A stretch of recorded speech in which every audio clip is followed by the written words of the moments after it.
Scott, Aye. Waters, Here. Moore, Here. O'Kane, Here. Shaner. Here. Could we stand for a moment of silent prayer followed by the Pledge of Allegiance, please? I pledge allegiance to the flag of the United States of America and to the republic for which it stands, one nation, under God, indivisible, with liberty and justice for all. The consent agenda today's items 2 through 12B. You consider them to pass unanimously unless a separate roll call vote is asked for by a council member. If you want to speak on any of these items, please come up as I read them and be sure to state your name. You do not have to state your address. Anybody wishing to speak on an item not on the agenda may do so at the end of the regular meeting under citizen concerns. I'll move the consent agenda. Second. 2 is a reading of the April 7th City Council minutes. 3 is a motion appointing Samantha Hanks to the Parking and Skywalk System Board of Trustees. 4 is a resolution authorizing payment to Municipal Pipe Tool Company for the utility lining project. 5 are actions relating to grants. A is a resolution approving a grant agreement from U.S. Department of Housing and Urban Development for the Family Self-Sufficiency Program funding for 2 FSS program coordinator positions. B is a resolution authorizing the submission of BNSF railroad applications for the IDOT Iowa Grade Crossing Surface Repair Program. C is a resolution authorizing an airport improvement grant application to the FAA for 1 displacement plow for the airport. 6 are actions adopting construction documents. A is a resolution adopting plans and specs for the 12th Street and Floyd Boulevard Storm Sewer Repair Project. B is a resolution adopting plans and specs for the Gate 2 Passenger Boarding Bridge Replacement Project at the airport. C is a resolution adopting plans and specs for the South Apron Reconstruction Phase 1 project at the airport. 7 are actions relating to agreements and contracts.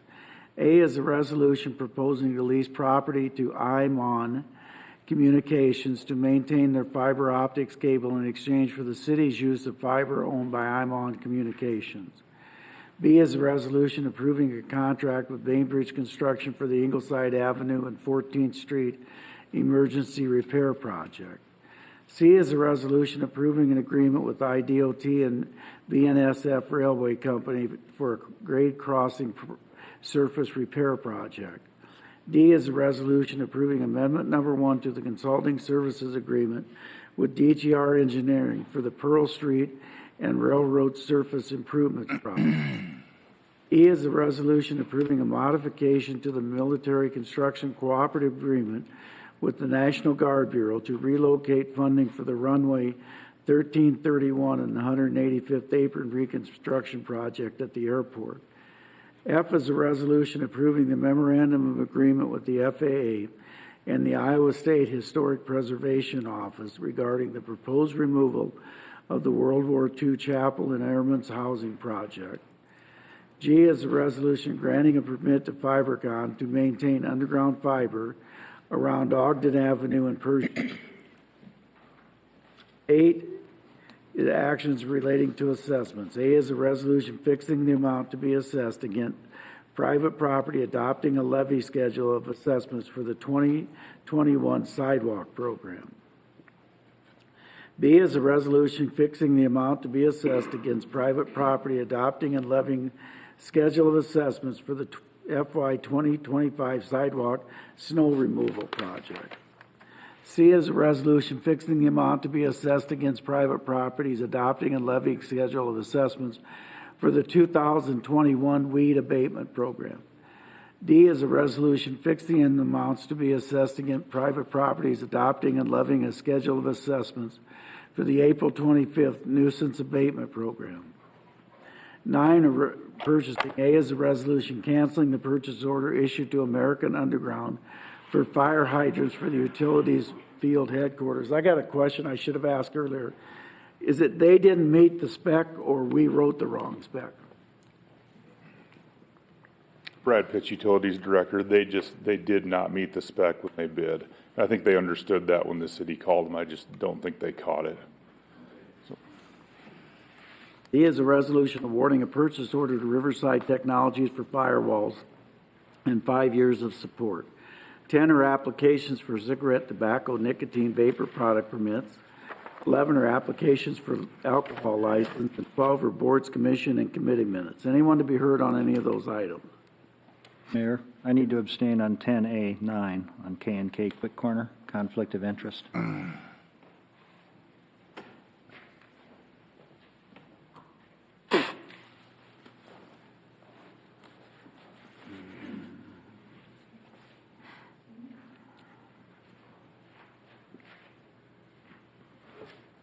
Passes 5-0. 13 is an ordinance amending Chapter 1.01 entitled Code Adoption. First consideration was approved April 7, 2025. I'll move second reading. Second. Anyone to be heard?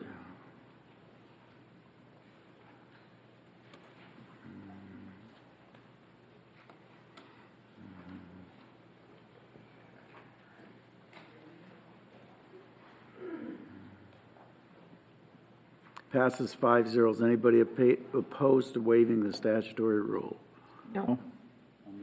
Second. Waters? Aye. Moore? Aye. O'Kane? Aye. Shaner? Aye. Scott? I'll move second, or third reading. Second. Moore? Aye. O'Kane? Aye. Shaner? Aye. Scott? Waters? Aye. Hearing 14 is a hearing and resolution adopting a 5-year plan and annual plan for the Section 8 Housing Choice Voucher Program and authorizing the required assurances and certifications. I'll move that. Second. Public hearing is now open. Anyone to be heard? I just want to call out Amy in the back. Thank you for all your work on this. I know that it takes a lot of work and it's a very extensive plan, and I appreciate everything that you put into it. Amy, is there any updates or anything different that you'd like to note? Amy Tooley, Housing Services Manager. So at the time this plan was drafted, there was a lot of unknowns, but we do have a full year continuing resolution, but the Housing Authority is still waiting for their final budget. We expect to receive it mid to late May. And so we'll have more information at that time. They do anticipate funding the Housing Choice Voucher Program at 100% proration with an anomaly. The Housing Choice Voucher administrative fees, they're still uncertain. There'll probably be a little bit of a deeper proration, probably in the 80s as far as a percent. And so we'll wait until we get that. It'll be in the 100. Cross your fingers. Thank you. Anyone else be heard? Hearing is closed.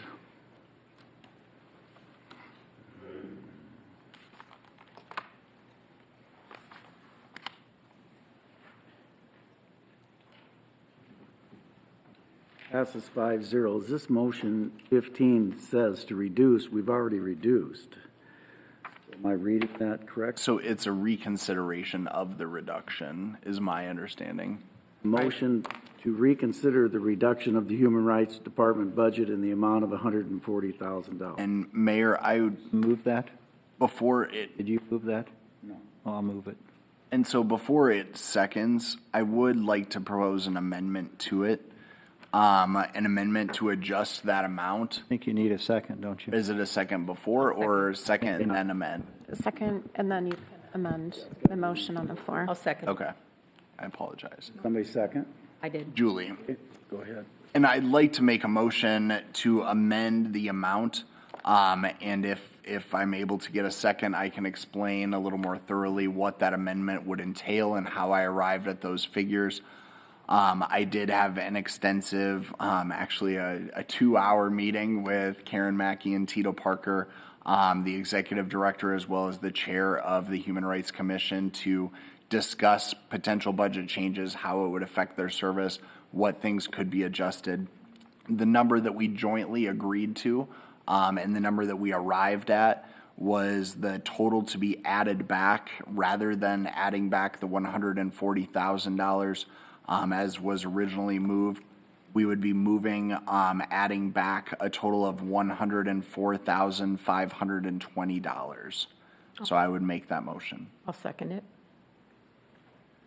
So just, if I can take a few moments to at least explain to the council, because I haven't conferred with them on this discussion since it just happened today, as well as an update to the public. Since we've initially had these conversations and discussions, even going back to the budget time, there were concerns, I think, with how things were being reported in the budget that was showing some discrepancies that weren't making sense and weren't calculating correctly. And I didn't find that it was necessarily at fault of the Human Rights Commission. I was just trying to better understand what monies were coming in, what monies were going out, where it was coming from. And that led to the initial discussion because the mayor pointed out that it looked like there was always a $30-some thousand budget shortfall, or that they were overspending their budget by that amount. And so I thought it's worth a discussion to see what that looks like. Why is that the case? And what can we do better to be able to adjust that so we are budgeting properly moving forward? So what I did was I went through and line by line looked over what they did over the last year, what their budget looked like, what they were allocating money towards, what it was expending, what we were getting for that return, those different things. And then I looked also at what the Human Rights Commission proposed budgets for themselves. You know, if faced with that $140,000 shortfall, what would they cut? What would they adjust? And I think that with myself and Teresa Fitch and Karen Mackey and Tito Parker, we were able to arrive at a number that I think will not reduce services, will keep staff intact, but looks at being more fiscally responsible with some of the different items and things that were in the budget in years past that they would be able to do without moving forward, at least for this fiscal year. And so when we looked at some of the things, such as reducing back the promotions line item, the advertising line item, non-employee travel, as well as a reduction in the city business, that's where we arrive at the total figure of the $35,480 reduction. Mayor, the point that you raised as far as the $30-some thousand shortfall of why it was showing that was because it was showing it on the expense side but not the revenue side because it was HUD funding. And so it wasn't calculating and showing that is that correct, Teresa? Okay, sorry. Finance Director Other Teresa side. Fitch. Actually, it was showing the revenue and not the expenses. So then when the expenses came in, that revenue was to offset those expenses from HUD. But when the expenses came in versus the budget, it appeared like the actual was significantly higher. Thank So that's, I just wanted to Yes, I clarify. apologize. And That's okay. yes, why don't you stay up here in case, just to make sure that my numbers are correct and what. So with that in mind, that they had that money available or that those HUD fundings were to go towards assisting in investigations.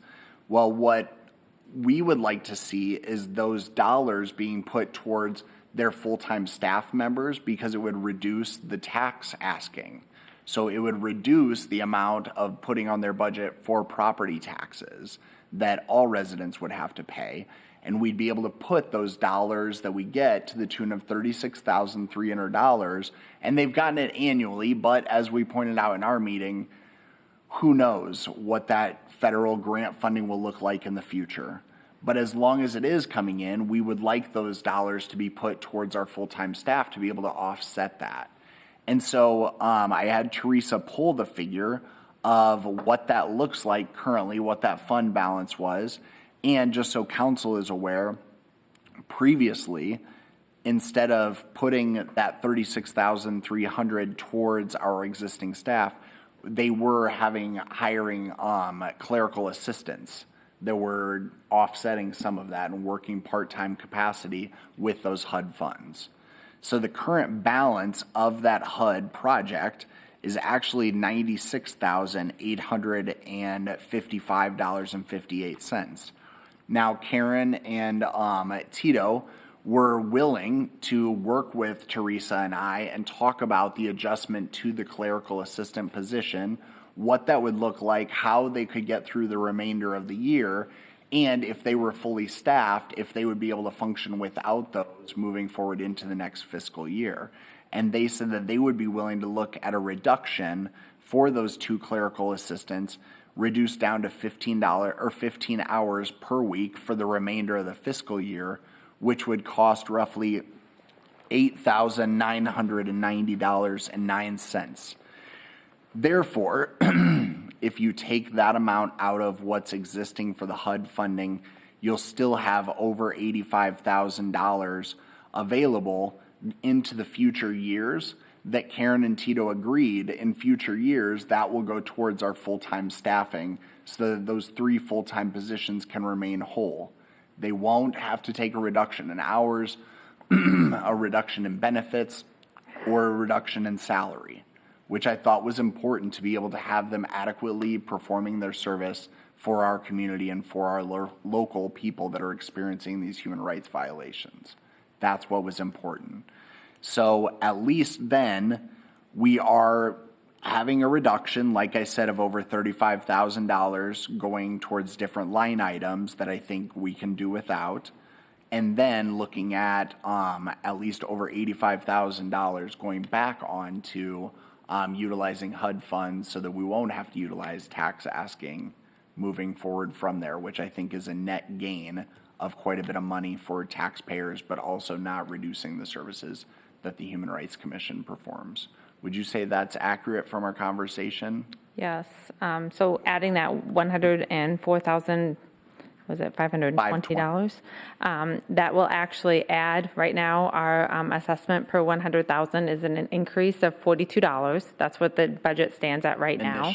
Initially, if we add that dollar amount, it will add $1. So I think there was some confusion last week that full $42 was all human rights. That is not true. That $104 that we would add would be one additional dollar per $100,000 for assessment. Yeah, and we clarified that at the last meeting. I'm over here. Yes. We clarified that as well at the last meeting. If the council members, Mayor, don't have any discussion right now and want to have the public discuss, I'd like to hear from Karen Mackey first, would be my personal preference at this point in time. That's what I was But I'll hoping defer to as what well. the council, but I'll defer to what, if the council members want to discuss it now, but I would like to hear from Karen. No, I was going to ask if Karen or Tito would want to talk from, and make sure my memory is correct, Karen, at least from our discussion. And yes, Karen Mackey, Human Rights Director.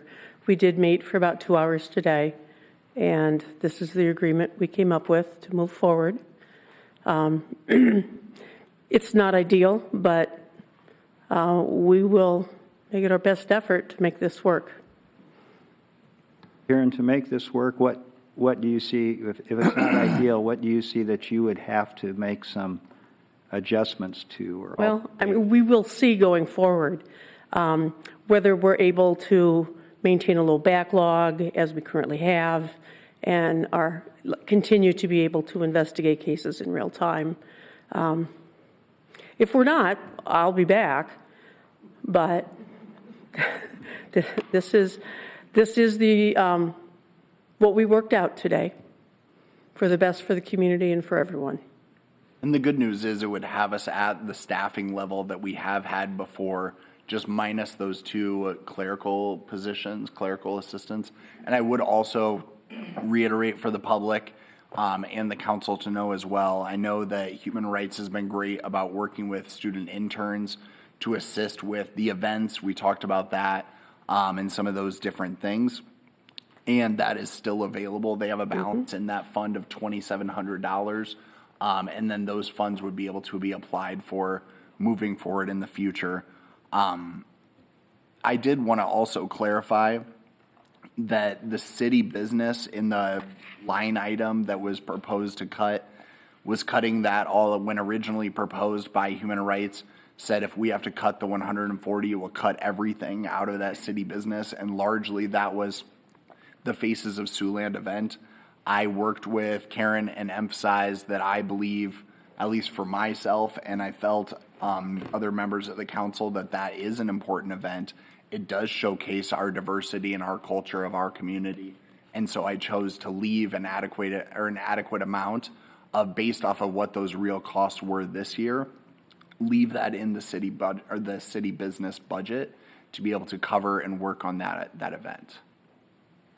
But Tito, if you had something. This one on too? Yeah.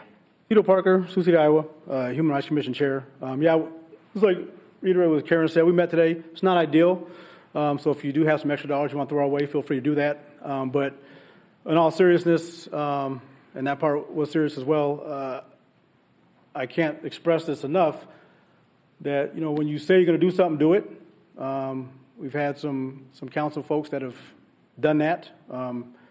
Alex did say he was going to take a week and look into some things, and he did look into some things, and he came to us. It wasn't ideal, but he came to us, and I said, get the commission involved, or, Karen and her people, and he did. And that's the only way to get some things resolved is talk to the folks that are doing the work. Come to the meetings that we have, and ask those questions. So then when budget time comes, they can help educate, and we can help educate you on what we do and how long it takes to do some things and why things may take as long as they do. And then if there's questions on budget, we're all there to answer those questions. So then this time around, next time, we don't have to go from 18,000 to 140,000 and back up to 104,000. Hopefully we can go up beyond that. So thanks for the info you put in, but as you see, it's that important enough that the community came out 2 weeks in a row.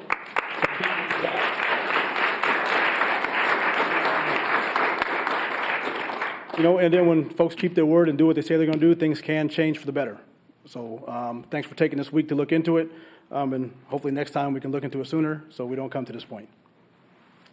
Thank you. Thank you.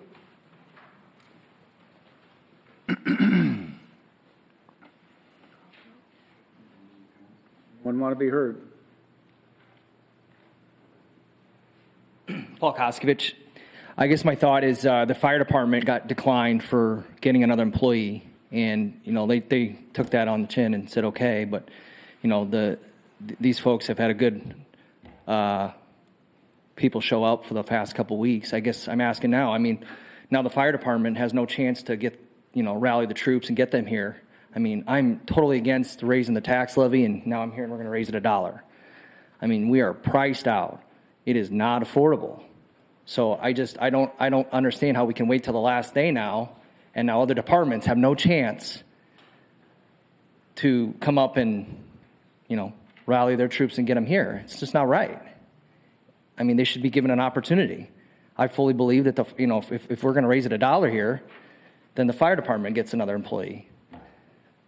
Why would the fire department get another employee when we added a bunch to their budget by making firemen, getting rid of EMTs and making them full firemen, which was their request? Sure, because that's what they asked for, No, right? That's what was in their budget. The police asked for another person, which I voted against, which I'm going to make a motion here that'll fail again, because I'm not going to vote to raise these taxes any more than we are.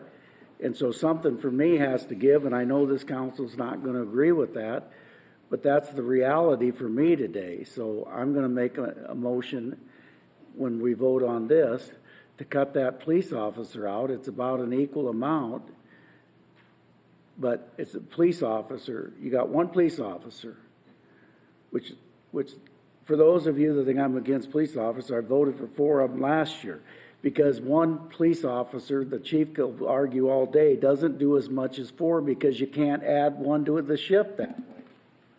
And you've got to add 4 police officers to make a significant difference. But we did it anyway, so. Paul, to address your point, I don't disagree. I understand where you're coming from. I understand your frustration. I really wish there wasn't a tax increase, that we weren't asking more. I wish the state would come up with a better formula for what they're doing. And I understand one thing I appreciate about you is at least when you and I were emailing back and forth, you gave examples of what could be looked at. I do appreciate that. Sometimes it feels like it would have been a drop in the bucket because it doesn't get us to that 3.3 to make significant change. 3.3 million. But every little bit helps. I would say that I think adding that, I believe you're referencing the assistant chief for the fire department, that would be a significant increase, whereas the Human Rights Commission is still having a net loss. They are taking a net loss for the year. We're reducing their budget fairly significantly. And so there have been other departments, could list a few that did have to take reductions this year. And so we are holding the line on firefighters and just not adding that service. And so that's kind of where I'm at, is that, yeah, I think that might need to be increased in the future. I do. But rather than asking for a reduction, I just can't feel good about the addition to that this year. And I stand corrected, it wasn't a fireman, they wanted an assistant chief. There's a huge difference between an assistant chief and a firefighter. Either way, it's staffing our there's most a important high- services, right? Huge difference. I'm just saying, I mean, I look at their budget, they have 3 people on staff with, you average their payroll, it's 112,000 employee. I mean, there's attorneys in town that, start off, they don't even make 80K. And I'm not saying they're, overpaid, but we got to look at what we're paying for. I mean, is this something we can sub out to law firms and say, we're going to allot, they said, I think they had like 40 cases last year. Can we say we're going to allot $3,000 per case, and at that point, it's up to the citizen if they want to continue this with an actual paying for an attorney? I mean, my next question, I guess, is how many people, and it's probably not the time for this, but how many people that are using the Civil Service Commission don't pay property taxes? Because again, the property taxes are what's funding this. So, my question would be, is our property taxes that are going to pay for this commission, are those supporting people that don't even pay property taxes? Because at the end of the day, it could be, the case that they're handling could be against a landlord that does pay property taxes, who is hiring an attorney on his own dime and not using the Human Rights Commission. That's not right. My last question to me is, if we're going to make this concession, Alex, I'm sorry to call this out, but let's put your pet project aside and get rid of these lights that you want to put up here that's going to cost $250,000. Put that aside then. Scrape it for another year. That puts $250K back in our budget that can support these folks, maybe even more, and we can get that assistant fire chief position. The project, the Councilman Waters wants to put lights on the outside of this building for $250,000. I do not understand how we can sit up here. Don't say the council. Councilman Waters wants to put lights on the outside of this building for $250,000. How on earth, I'm sorry, this can be approved is not right. In a year, we're going to sit up here, and council members are going to tell us how bad it is, how bad our budget is, how tough it is, how the state's cramming us. But we're going to put lights on the outside of this building? That is poor decision-making. No, we're actually holding that because the bids came back too high. We're working with the Tyson Event Center that actually did private fundraising, and they did the lights there on the Long Lines building, and we're looking at reallocating, seeing how those lights went. That's where that money was allocated years ago. So we're waiting to look on. I can speak to that. Through the CIP process, that project was actually deleted for the city hall lighting.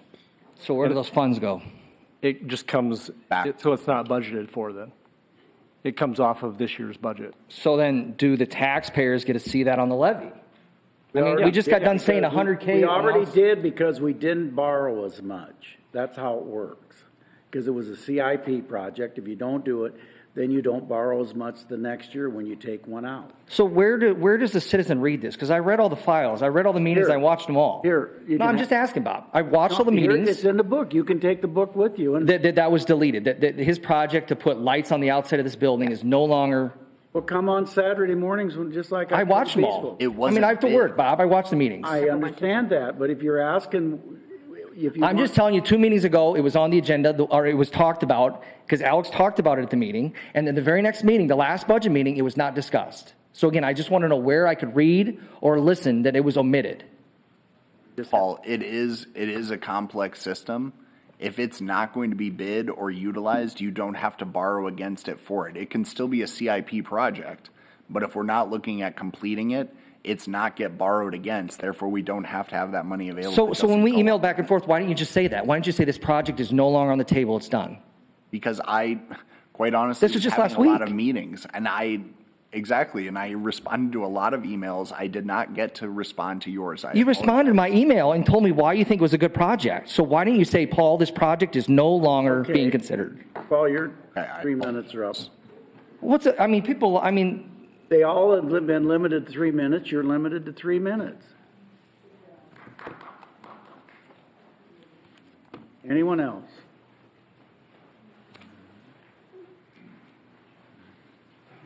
Hi, my name is Craig Brubaker. I'm lifelong resident of Sioux City. I live at 112 21st Street. There's not enough money to go around, bottom line, and there's not going to be, it doesn't look like. for many things that people want, not only here, but across this whole country. And it's a pretty sad day, actually. And people are angry. They're upset. The majority of residents, and I believe I speak for the majority of residents here in Sioux City, and not only that, but across this country of ours somewhat, we're the highest in Sioux City. We're in the top 3% of the highest property taxes in the state. We're in the top 10 in the nation. That's not where we want to be. And we would like to have a little bit more say, I believe, on how our property taxes are spent. So I hear what this young gentleman is sharing. And another, I think the state law, if I'm not correct, you're only allowed to raise at 3% annually. So now we're getting these letters on these overblown property values. And we know where that's headed. And you don't take into any consideration the condition of somebody's house or where they live or where that neighborhood's been in the last 40 years. You don't take into consideration if it's 100 years old, like my house, not myself. But the wiring, the furnace, none of that. You just make a blanket assessment, and we all know where that's going for taxes. Do you guys ever go to Washington? Do you go to the state at the state level and say, hey, I'm fighting for the people of Sioux City, Iowa here. By golly, we don't want to be the highest in the nation. People need to stand together. We're too divided. I went to the state capitol 3 times this year to raise this issue. Outstanding. Good for you. And I hope you keep going. Because the waste that goes on from the top down is out of hand. And we're getting no say. The people in this, not only here, feel that way, but in this whole nation. And the law's being broken right at the top, that's fine. But boy, don't pay your property taxes, and we'll decide what you pay, how much you pay. And we don't give a damn if you live in a 100-year-old house, or you do care about your income. You can all file for low income. But I think what you're saying here, and you know, what else? I got this assessment. I also got a letter to go with it telling me that I have lead in my water lines. We don't know who's going to pay for it, though, but we will help you finance. Well, that's kind of a big issue, I would think, because we're number 2 also in the nation for cancer rates. We have a lot of high nitrates, big time. I worked at the hospital for 38 years, and I have so many friends and family, and I'm sure probably everybody in this room can say the same damn thing. It's a lot. So who's going to pay for it? Well, we don't know who's going to pay for it, but by the way, that insurance policy went up another $2 this month. And and your gill hauling as well, that went up. It's getting out of hand, you guys. It's getting out of hand. That's about all I got. Thanks for listening. Thank you.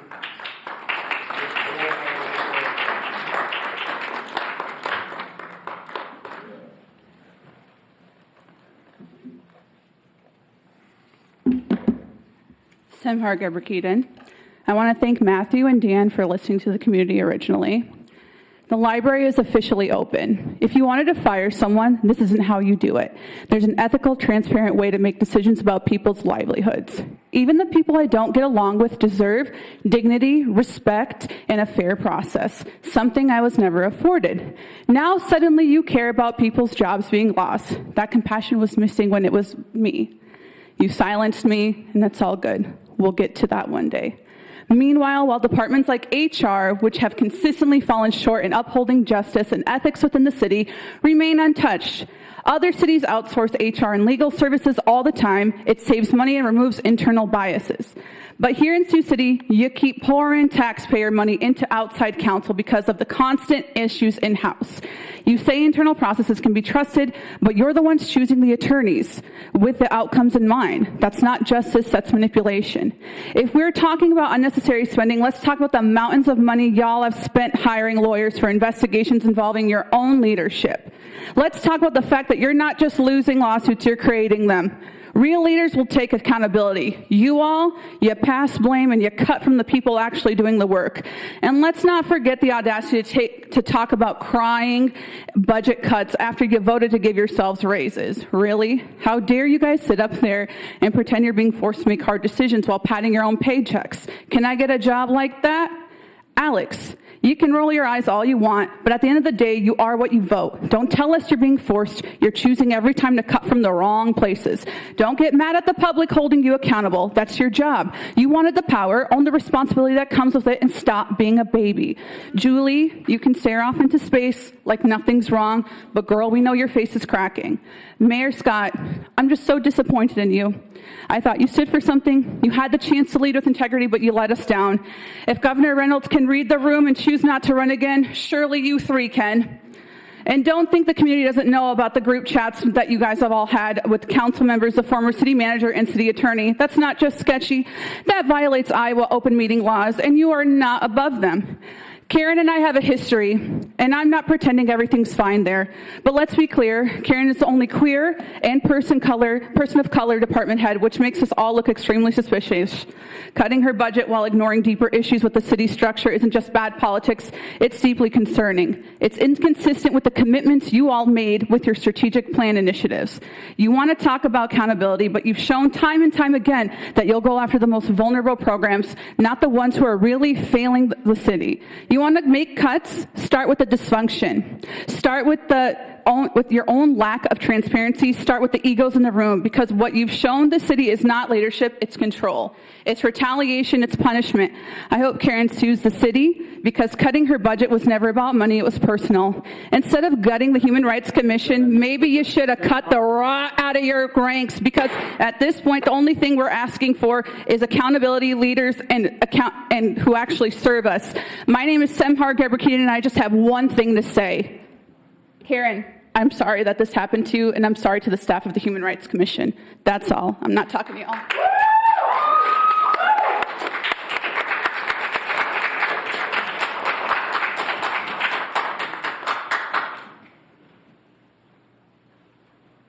Anyone else?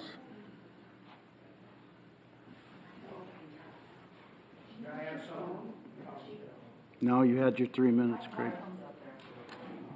Someone left their phone. Okay. Good afternoon. My name is Tisha Andre-Naven. I'm the board president of the Sioux Rental Association. In today's decisions that you guys are going to have to factor, myself, like many, have had great concern for the budget cut set forth, and understand that I get budgets all the time. I'm a landlord. It's what we have to do. I side with the fire department that they need more help. I side with the police department that they need more help, because the crime in the city is absolutely gaining, and it's because there's not enough help. I get that.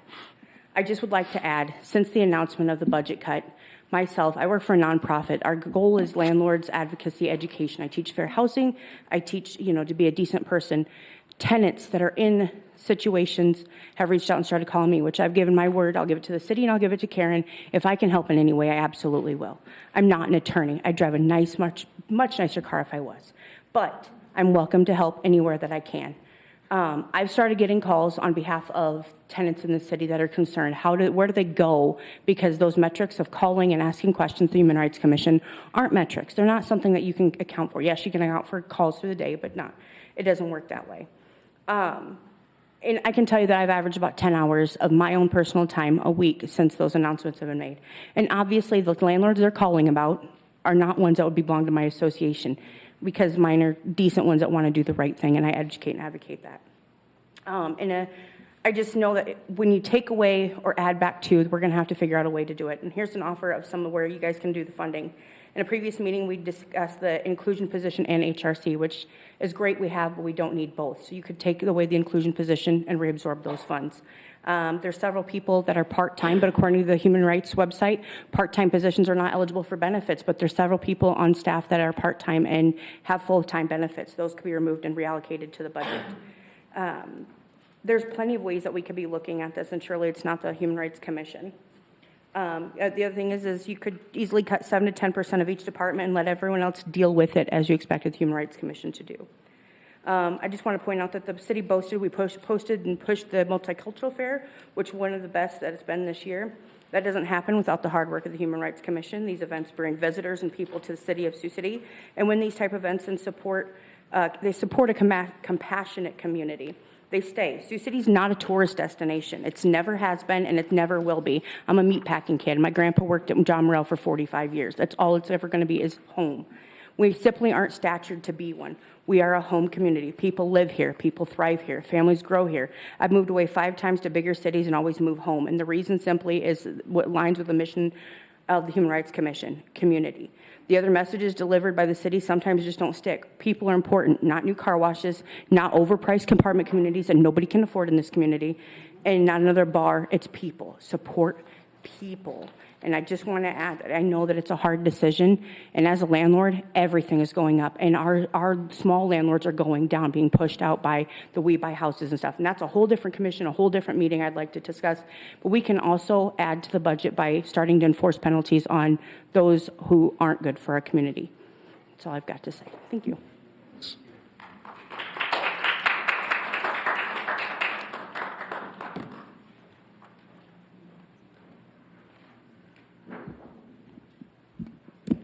My name's Jackie Christerson. I live in Sioux City. I do appreciate Alex meeting with Karen and Tito, which kind of derails what I had planned to say. But last week, when explaining why he wanted to defer the decision to this week, he said, I would assume you want your council members to be educated. So he got educated, and I appreciate it. For about 8 years, I helped organize outreach for the HRC on a volunteer basis. And one of the things we offered was a Human Rights Academy that once a week, for about 8 weeks, we would have a guest speaker. Okay. Once a week, is that louder? No. Louder. Pull the mic. If you pull the microphone closer, yeah, there you go. So use my mom voice, that's what you're saying? There you go. Thank you. Okay, so for about 8 years, I helped organize outreach for the HRC on a volunteer basis, and one of the things that we offered was a Human Rights Academy that we met once a week for about 8 weeks, and each week we had guest speakers and open discussion about a different protected class. And we also had a class about the HRC and what it did and kind of an overview. Granted, we didn't have anything as fun as the Police Academy ride-along, but we had great discussion and averaged about 25 to 30 people per session and over 200 for our Muslim education class during Trump's first session, or first term. So my question is, if the council members want to be educated about some of what the HRC does, why did we only see Rhonda Capron at these classes? You would have been able to hear directly from Sioux City residents the barriers that they have faced living here and how the HRC has helped them. Last time I was here, about 4 weeks ago, I asked how much money you had cut from your own budget, and the answer was $22,000, all from charitable giving. It seems odd to me that a council who says they are here to represent all residents show with their actions that they may only represent some. By eliminating your charitable giving, you are hurting those most in need in our community. Eliminating, at that time when I wrote this, 35 to 40% of the HRC budget does the same. The cuts made from your council budget do not affect you directly. You didn't cut your salaries or your benefits. The cuts you recommended for HRC, and I'm guessing for every other department, do affect those staff members and directly, and as well as the people they serve. Might I suggest that when you're looking for further ways to reduce budgets or to restore some funding to HRC, you take a bit closer look in the mirror, because remember, every single person in this room is a member of at least one protected class, and you just never know when you might need them. Thank you.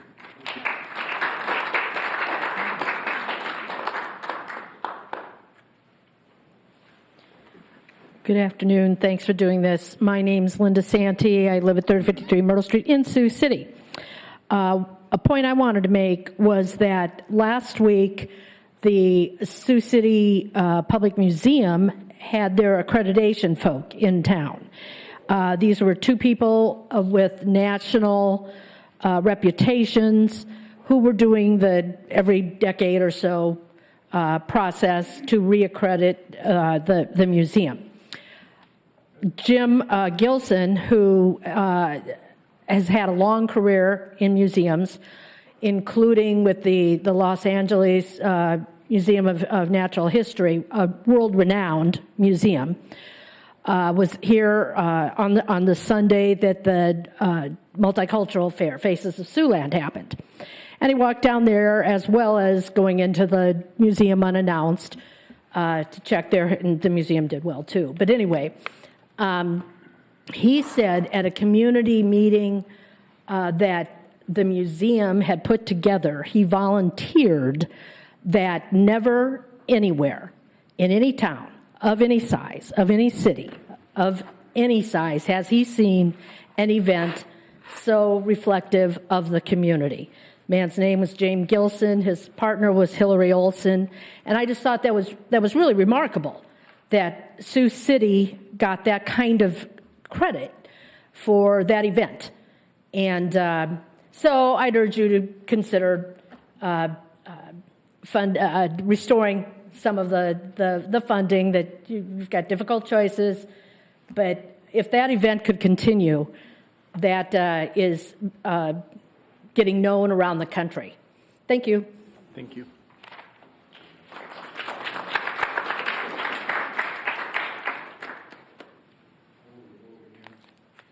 This would be on. On the amendment, I will call it after that, then it'll be electronic. Are we ready?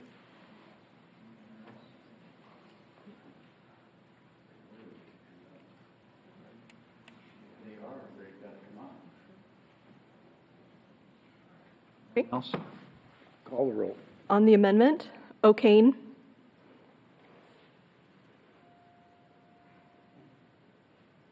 I'm going to be an aye, but I have to explain that I'm not happy with this. And I did speak with Karen personally about this. Personally, I was leaning more towards restoring the funding and adding some funding because I truly think that this shows a disinvestment in our community. But I'm going to take what I can get, and I think this is the best shot, and I'm going to go lick my wounds. Is that an aye? Thank you. Reluctant aye. Shaner? Aye. Scott? I'm going to vote aye, but I'm not going to vote for the budget because I'm sure we're not going to look at anything else to try to compensate for this. Waters? Aye. Moore? Aye. Before we go to, well, I guess it, 16 is hearing and resolution adopting, oh, you got to vote, yeah. So this will be electronic. But this will be now, it'll now read as amended, motion to reduce Human Rights Department budget in the amount of $35,480, correct? Because of the amendment? Correct. That's what I have. I just want to be real clear about that because I agree, Dan. So, yeah, thank you.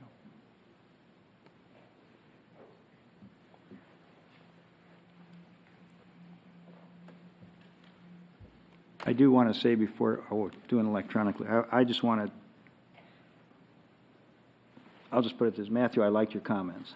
I thought they were right on. So it's been a tough month and a half plus.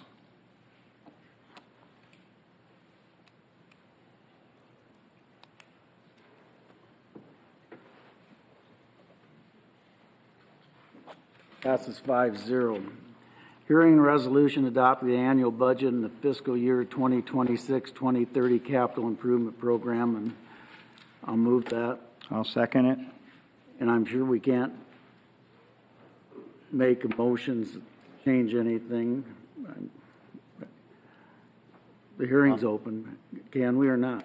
In previous years, funds have been moved at the time of the budget hearing, and Teresa can comment further on I'm that. going to move to So, remove yeah, that you can police revisit it. officer because I don't see the value of adding one police officer. I said it before, I'll say it again. So I'll move to move. I won't probably get a second, but that's okay. I'm going to move to remove the added police officer in the budget. Second. You have questions on amending, or? I guess we can, she said. Yep, you can. That's all I'm doing. Yep, they have in That's it. years past, so. And what? Is the chief here to make any comments about that? I saw he had to leave. He knew I was going to do it and he left, so that's not my problem. He's the one. Well, I'm just asking. Mayor, I've got a question for you, though, just to help me on this. I remember one year I was pushing for one additional police officer real hard, and we ended up with 2. And then you mentioned the year where we added 4 police officers.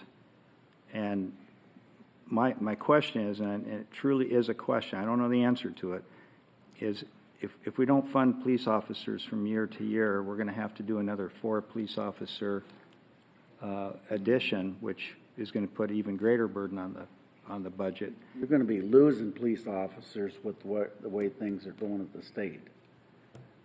I don't want to sound doom and gloom, but it's going to happen. Well, we can't afford that. I'm not talking about money now. We can't afford that to happen with the way it is out in the community. It's not good. You really think we will? I mean, that's where we're headed. Teresa, is that what? Fortunately, yes. Teresa Fitch, Finance Director. The current bills at the state are really handcuffing the cities. So based on what legislation is out there right now and all the estimates, it does appear that we'll have significant reductions in our budget or have to in future years.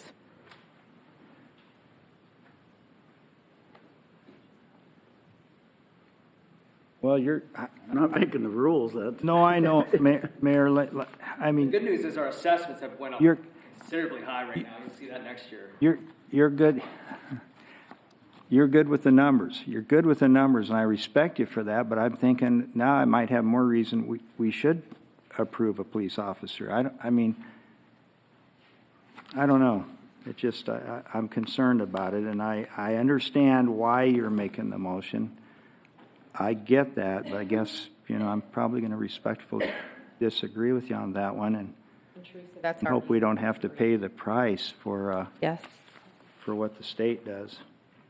And Mayor, just to reiterate, I know you and I agreed at the budget hearing. I greatly respect the police chief as well as a number of our different departments, and I believe that public safety is critical in our community, and that's the reason that last year I supported adding 4 police officers, because we saw what we were up against as far as with retirements, with injuries, deployments, what have you, and so we felt that a significant addition was necessary at the time. When we were tasked with looking at a whole range of issues and topics to address this year, I felt that this was one of those where, with where our staffing was and has been looking, and with getting applicants and actually getting the open spots that they do have full, that adding one at this point in time would not necessarily be the best use of taxpayer dollars, in my opinion, just because we're still playing catch up trying to fill the slots that they have the ability to fill, is my understanding. Yeah, I wish the police chief was here to actually give us what the facts are, because that would be, well, it probably wouldn't influence my vote anyway, Alex, but I appreciate your remarks. It's just not good. Okay. So, and this would, an aye would be to remove the police officer, is that correct? You can vote electronically on this one.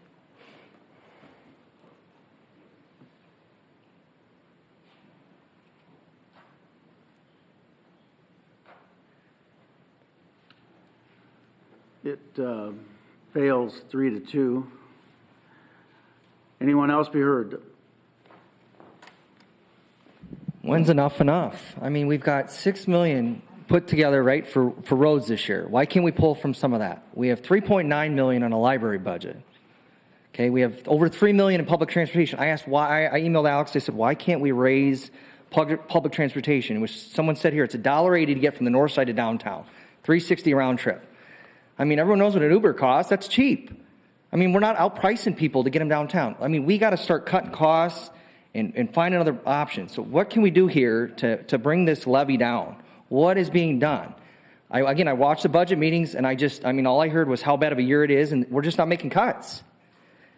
The assessments are through the roof. You guys don't decide that. That's fine. but we are getting slaughtered. Can you come tomorrow to the conference board meeting? Sure, what time? It's at noon here. Great, I'll put it on my agenda. Is it tomorrow? Guys, we got to do something. We got to do something. Our taxes are out of control. I'm sorry, I looked at my We're getting calendar. absolutely killed. It deters people from coming here.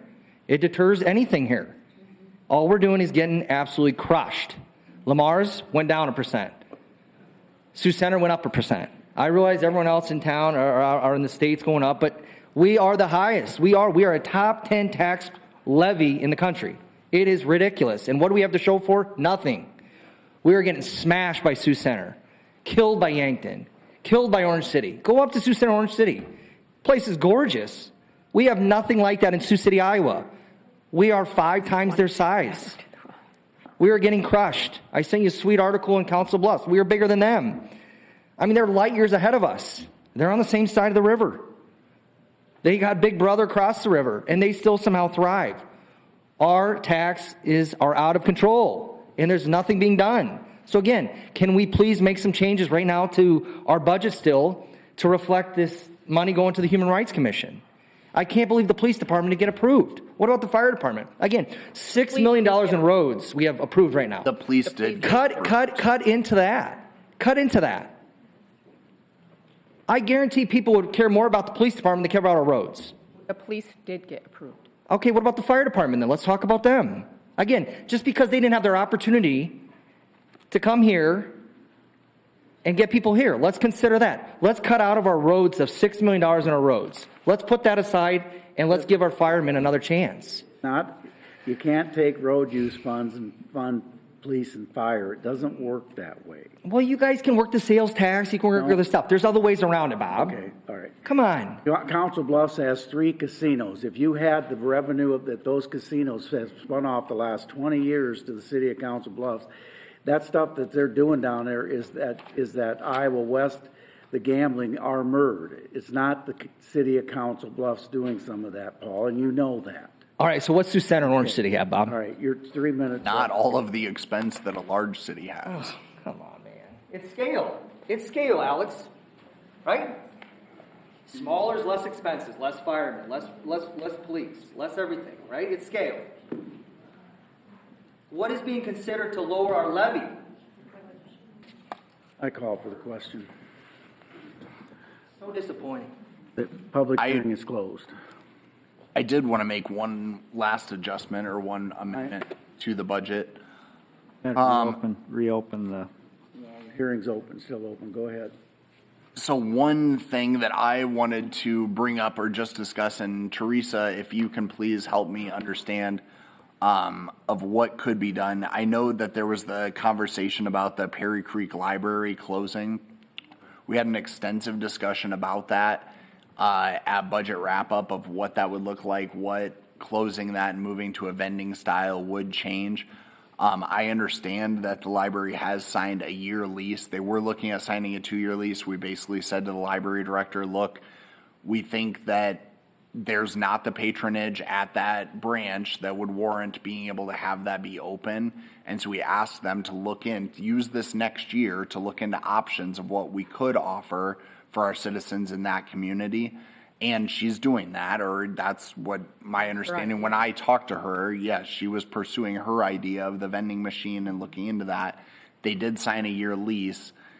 If they end that lease in March, which is when the lease is due, it would save $35,000 then from March through the end of the fiscal year. Is that correct? Right. Teresa Fitch, Finance Director. Yes, the $35,000 is roughly 3 months of that budget, which would include personnel, their rent, any expenses that occur at the Perry Creek Library, if they were to close that library at the end of March, which is when their lease is up. And then when it would come back to the budget, then Helen could prepare or at least present what options she found for the people in that area, which is what we talked about at wrap-up. And that would likely come back as a CIP project. It would be a capital project. She would need to find a location for this, vending or locker system that she has. But that was an option that we discussed heavily with Helen, and she seemed agreeable to that. And that cost was between $50,000 and $70,000. It was a one-time cost. For that machine. Yep. Type of machine. So I guess I would make that motion then to end that lease and that branch at the end of its lease in March per our discussion of what we had at wrap up.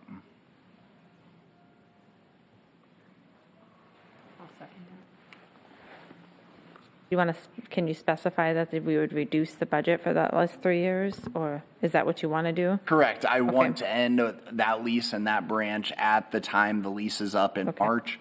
That would net roughly $35,000 in that savings from closing that branch through the end of the fiscal year. Okay. Thank you. Which time then we would be able to look at what their capital project is to offset that use in that area. Vote electronically here. Here are my thoughts before we vote. First of all, we don't have members of the public here to address this question. We talked about it in budget. Helen Grigdon's not here to tell us what she's going. She was doing some fact finding. I don't think we have all the facts from her, and I just don't think it's right. I mean, I'm going to vote against it because I just don't think it's right to have a vote on cutting somebody's budget like that without a fair hearing. It's just not right in my book. So I'm going to vote no. I want to echo your comments. Not only do I think it's not right, but I come from the west side, born and raised on the west side, lived there my entire life. We have a saying on the west side, the buck stops at Hamilton. It's not even making it to Hamilton anymore. It doesn't get to Floyd Boulevard either, pal. Well, you cut our library a long time ago out there. That's a fair point, but I think Perrin-Back Library is an access to knowledge for, especially being a teacher. I have students that are unable to drive. I have students that can't make it downtown, can't afford to take the bus downtown. And to take away the closest knowledge center for them, the closest place where they can meet, the closest place where they can ask questions, be inspired by books, absolutely that is the wrong move. We had public hearings, Bob. I understand. I know you're upset about that. We had public hearings on it, and we just. I'm not. That's fine. I'll vote no on it, and the library can stay open.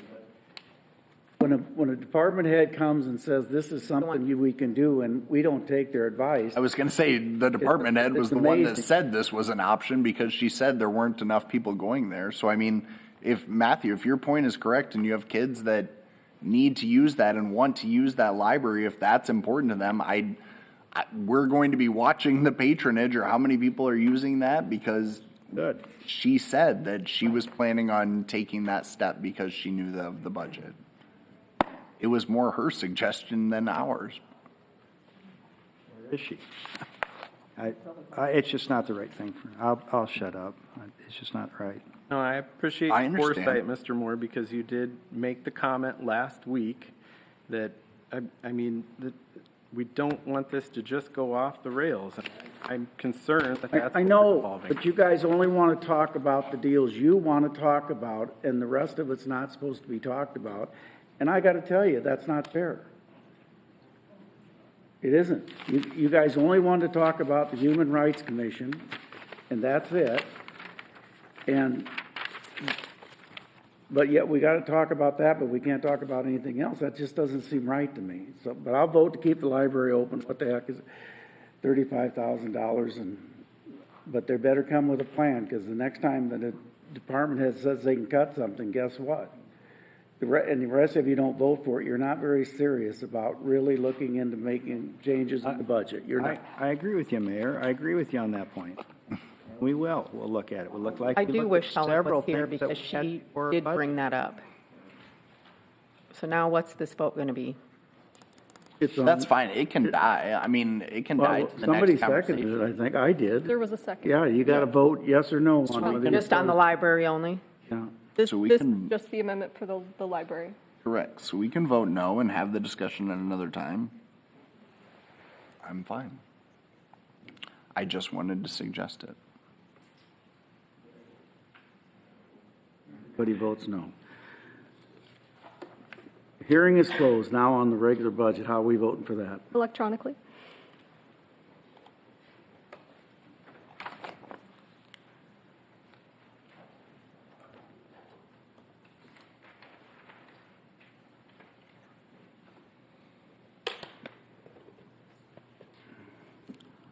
Budget passes 5-1. I vote no. Citizen concerns. Are there any citizens to be heard? 4-1, okay. Any citizen be heard? Seeing none, Mr. Kane. Nope, nothing this week. Julie. Nothing besides we'll continue to look at ways to save money this coming year. We can still take away, we just cannot add. That's what closing this budget just did. So it doesn't mean that we won't look for ways to trim, ways to save money. If there's something that we can cut out, we can still do that. We just cannot add to it. So I just want to make that clear. Thank you. Alex. No, nothing, Mayor. Dan. Mayor, we have our special city council meeting at 4 o'clock on Wednesday, the 16th, to discuss the future of the city manager and the recruiter. That's at 4 o'clock, and it'll be held at the Expo Center, 550 Expo Center Drive, Sioux City, Iowa. And then it was mentioned, I don't know if their date was right, but so when's our conference board meeting? I did give the wrong day. It's a week from tomorrow. 22nd. 22nd, yeah. Oh, 22nd. Oh, there it is, yeah. That's at 12 noon, 22nd. And the council, that commission is made up of county supervisors, school board members, Sioux City Council, and that's who the assessor reports to that commission. So if you want to, and, pardon me? Oh, yes, and Sergeant Bluff. So if you want to come and have your say about the assessments, that's the place to do it. Just one more item. I want to thank Mike Collette. About the assessments. If you want to come and state your opinion about the assessments, that's the meeting to do it at. What meeting's that? It's called the conference board. Conference board, and it'll be here on April 22nd. April 22nd at noon. April 22nd at noon? Yes. Okay, thank you. It'll be 3 days before April 25th when the informal ability to talk with the assessor about your assessment will expire, and then you have from the 25th to April 30th to file to appeal to the Board of Review on your assessment. So time is running on that if you have good reason why your assessment's too high. That wasn't my last thing. My last thing is to thank Mike Collette for his hard work on the World War II chapel at the airport. Mike, I really appreciated all you did to try to make that work and put it together. And that shows in what we passed today with the 60 days running for either someone willing to move the chapel to another location and have that 60 days run. So I just want to tell you how much I appreciate it. I hate to see it go. I worked on it too, but and your write-up was very professional. I want to thank you for that as well. It was extremely professional the way you wrote this up, and so I appreciate it. That's all I have, Mayor. Move we adjourn. Second. Shaner? Aye. Scott? Waters? Aye. Moore? Aye. Okay. Aye.